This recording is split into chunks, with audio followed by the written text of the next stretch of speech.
Class 9-10 second language Bengali. আমি আজ পড়াবো কবি সুকান্ত ভট্টাচার্য রচিত কবিতা সিঁড়ি। সুকান্ত ভট্টাচার্য সাধারণ মানুষের কবি, অর্থাৎ আমরা জানি যে সুকান্ত ভট্টাচার্য ছিলেন একেবারে সাধারণ মানুষের কবি। বঞ্চিত, শোষিত ও সংগ্রামশীল মানুষের অপারজেয় শিল্পী।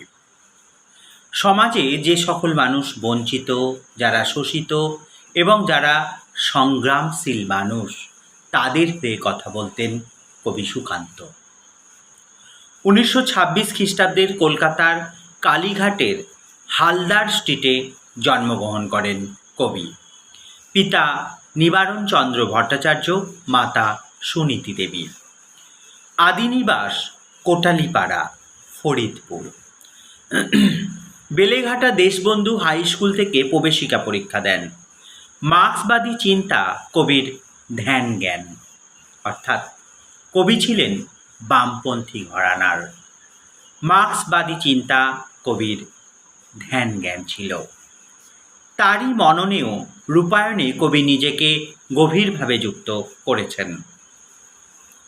বর্তমানে লুপ্ত দৈনিক পত্রিকা স্বাধীনতার কিশোর সভা অংশের প্রতিষ্ঠাতা ও সম্পাদক ছিলেন কবি সুকান্ত। কবি সুকান্তের উল্লেখযোগ্য কাব্যগ্রন্থগুলি হল ছাড়পত্র, ঘুম নেই, পূর্বাভাস, মিঠে করা, সুকান্ত কাব্য সমগ্র ইত্যাদি।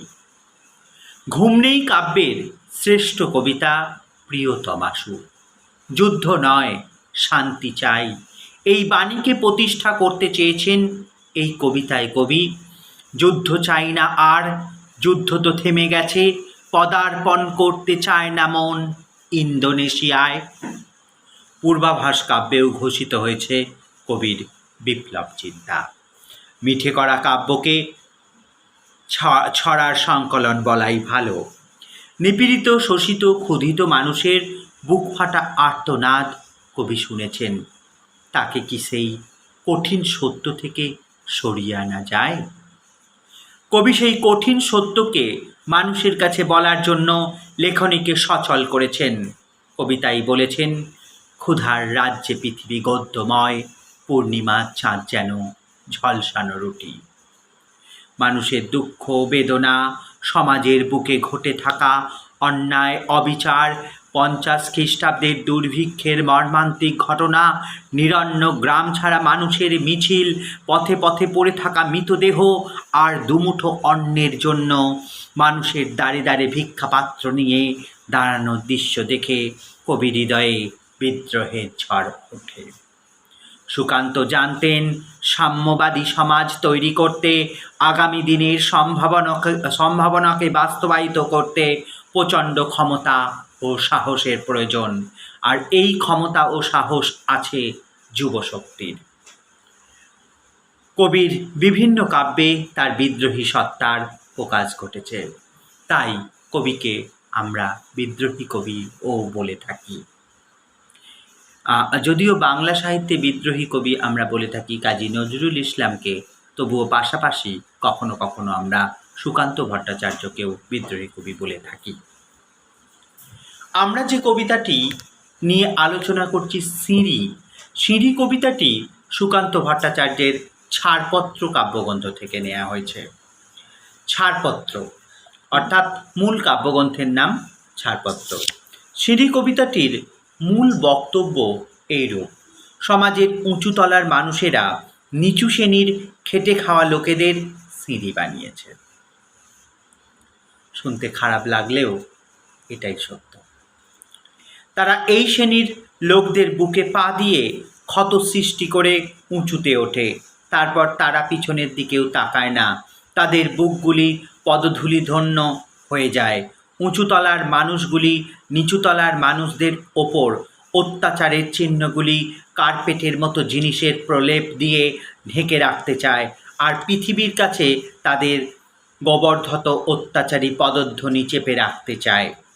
তবু নিচুতলার মানুষেরা জানে যে চিরকাল পৃথিবীর কাছে চাপা থাকবে না। তাদের দেহে উঁচুতলার মানুষের পদাঘাত, তখন সম্রাট হুমায়ুনের মতো তাদের পদস্খলন হতে পারে।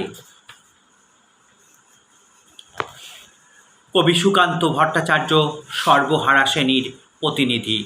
আমাদের সমাজে চিরকাল উঁচুতলার ধনী শ্রেণীর মানুষেরা নিচুতলার দরিদ্র মানুষের ওপর অত্যাচার করে। কবি এই সব অত্যাচারের প্রতিবাদ করে সর্বহারা শ্রেণীর পক্ষ অবলম্বন করে উঁচুতলার মানুষের অত্যাচারের বিরুদ্ধে সোচ্চার হয়ে কবিতাটি লিখেছেন। কবি সুকান্ত ভট্টাচার্য সমাজের যে শোষণ ব্যবস্থা তা নিখুঁতভাবে পরিবেশন করেছেন এই কবিতার মধ্য দিয়ে। সমাজের উঁচুতলার মানুষেরা নিচুতলার মানুষদের ওপর অত্যাচারের কাহিনী এই কবিতায় বর্ণিত হয়েছে। এই কাহিনীটুকু পরিবেশন করার ভঙ্গিটি অনবদ্য। এই কবিতাটি রচনার পেছনে বিশ্বযুদ্ধোত্তর পটভূমি আছে। বিশ্বযুদ্ধের দামামা তখন বেজে উঠেছে, সমাজের মধ্যে নানা অসঙ্গতি দেখা গেছে। তখন কবি সুকান্ত এই জাতীয় একটি রূপক কবিতা লিখেছেন। আগেই বলেছি কবি সুকান্ত ভট্টাচার্য বামপন্থী ঘরানার কবি। কবি সুকান্ত একজন মার্ক্সবাদ আদর্শে বিশ্বাসী কবি। মার্ক্সবাদ সবসময় সাম্যবাদের কথা বলে। সমাজের এই অসাম্যর বিরুদ্ধে তিনি লড়াই করেছেন। সমগ্র কবিতাটিতে সমাজের অসাম্যের কথা বলা আছে। যদি আমরা নামকরণের দিকে তাকাই, কবিতার নামকরণের সময় কবি নানা ধরনের পদ্ধতি অবলম্বন করেন। কখনো কেন্দ্রীয় বা প্রধান চরিত্রের নাম অনুসারে, কখনো ভৌগোলিক পরিবেশ বা স্থানের নাম অনুসারে, কখনো সহজ সরল পদ্ধতি অনুসারে, কখনো বা রূপকের আশ্রয় নিয়ে ব্যঞ্জনধর্মী নামকরণ করেন। অনেকে নামকরণকে নিছক বস্তু বলে মনে করেন, কিন্তু রবীন্দ্রনাথ বলেছেন, নামকে যারা নিছক নাম বলে মনে করেন তাদের দলে আমি নই। সুতরাং নামকরণের ওপর রচনার সার্থকতা অনেকাংশে নির্ভর করে। কবিতার প্রথম স্তবকে আছে, সমাজের উঁচুতলার মানুষেরা নিচুতলার মানুষদের সিঁড়ি বানিয়ে প্রতিদিন অনেক উঁচুতে উঠতে চায়, এজন্য তাদের বুকখানা পদাঘাতে ক্ষতবিক্ষত হয়ে যায় প্রতিদিন। দ্বিতীয় স্তবকে দেখা যায়, এই ক্ষতটাকে তারা কার্পেট দিয়ে মুড়ে রাখতে চায় এবং তাদের অত্যাচারের চিহ্নগুলি ঢেকে রাখতে চায়, পৃথিবীর কাছে চেপে রাখতে চায় তারা তাদের অত্যাচারী পদধ্বনি। তৃতীয় স্তবকে কবি আশাবাদী ভঙ্গিতে বলেছেন যে চিরকাল পৃথিবীর কাছে চাপা থাকবে না আমাদের দেহে তোমাদের এই পদাঘাত, আর তখনই সম্রাট হুমায়ুনের মতো তাদেরও একদিন পদস্খলন হতে পারে। সমগ্র কবিতাটি জুড়ে দেখা যাচ্ছে যে প্রথম স্তবকে সমাজের উঁচুতলার মানুষেরা নিচুতলার মানুষদের বুকে পা রেখে সিঁড়ির মতো ব্যবহার করে ওপরে উঠতে চায়। দ্বিতীয় স্তবকে ক্ষতস্থানটিকে ঢেকে দেওয়ার জন্য কার্পেটের মতো জিনিস ঢাকা দিয়ে সেই সিঁড়িকে তারা আবার ব্যবহার করতে চায়। তৃতীয় স্তবকে কবি সেই সিঁড়ি থেকে পদস্খলনের ইঙ্গিত দিয়েছেন। সেদিক থেকে সিঁড়ি নামকরণটি অত্যন্ত গুরুত্বপূর্ণ এবং সার্থক হয়েছে। আমরা যদি শব্দার্থগুলি নিয়ে আলোচনা করি, পদধূলি। পদধূলি শব্দের অর্থ আমরা নিশ্চয়ই জানি, পায়ের ধুলো। পদধূলি বলতে আমরা বুঝি পায়ের ধুলো। পদাঘাতে, পদাঘাতে শব্দের অর্থ পায়ের আঘাতে। পদাঘাতে বলতে আমরা এখানে বোঝানো হয়েছে পায়ের আঘাতে। ক্ষতবিক্ষত, ক্ষতবিক্ষত বলতে বোঝানো হয়েছে ছিন্ন বিচ্ছিন্ন। কার্পেট, কার্পেট শব্দের অর্থ হলো গালিচা বা শতরঞ্জি, বাংলা যেটাকে বলা হয় শতরঞ্জি বা গালিচা। মুড়ে, মুড়ে অর্থাৎ ঢাকা দিয়ে। ক্ষত, ক্ষত শব্দের অর্থ হলো ঘা। চিহ্ন, চিহ্ন শব্দের অর্থ নিদর্শন। গর্বোদ্ধত, গর্বোদ্ধত বলতে অহংকারের ভাব। গর্ব, গর্ব শব্দের অর্থ অহংকার, অহংকারের ভাব। পদধ্বনি অর্থাৎ পায়ের শব্দ। চিরকাল, সব সময়। পদস্খলন, পদস্খলন শব্দের অর্থ হলো পা পিছলে যাওয়া বা নৈতিক চরিত্র বিষয়ে অধঃপতন। সম্রাট হুমায়ুন সম্পর্কে বলতে গেলে আমাদের বলতে হয় সম্রাট হুমায়ুন ছিলেন দ্বিতীয় মোগল সম্রাট। তার পিতা বাবর ও পুত্র আকবর। বাবরের মৃত্যুর পর তিনি দিল্লির সিংহাসনে আরোহণ করেন। ঠিক আছে, আজকের ক্লাস এ পর্যন্ত।